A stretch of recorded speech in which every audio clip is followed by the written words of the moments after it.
So as a parent, you probably have a number of questions as to, what do I expect to tell my child when I come to bring them to you? How do your sessions work? What activities would your child be involved in? All sorts of questions that you're just curious as to what their experience might be like and how I might be able to help them. So I'll go through a number of questions with what your expectations, just to help you, but also maybe you could share part of this video with your child who's going to come and see me. So maybe we'll start off with what am I like?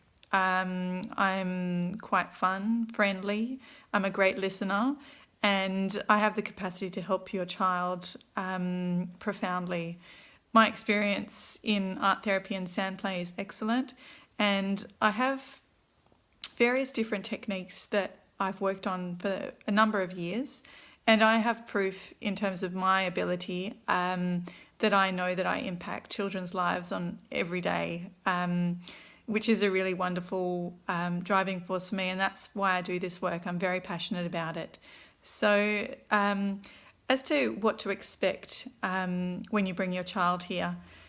So, you're coming to my home, which is where my private practice is. It's a safe space. It's a beautiful, warm environment. It's very child friendly. There's a lovely couch. Children can choose where they sit in the room.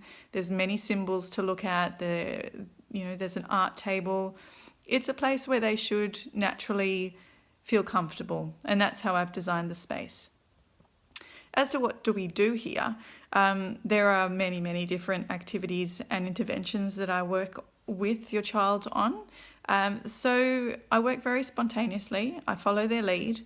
It's almost like we're, walking hand in hand, not literally, but I follow wherever they need to go, because when they're willing and ready to share, that's when the best healing takes place and the best processing of any sort of emotional trauma. So as we walk hand in hand, we do different activities. We sometimes do physical movement.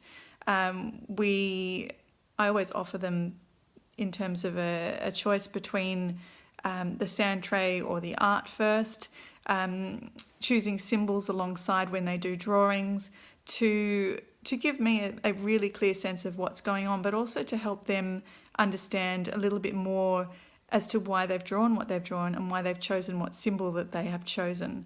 So for me, this symbolic content is really, really powerful, and that helps aid a transformation not in a speedy way, but in a way that's really quite powerful.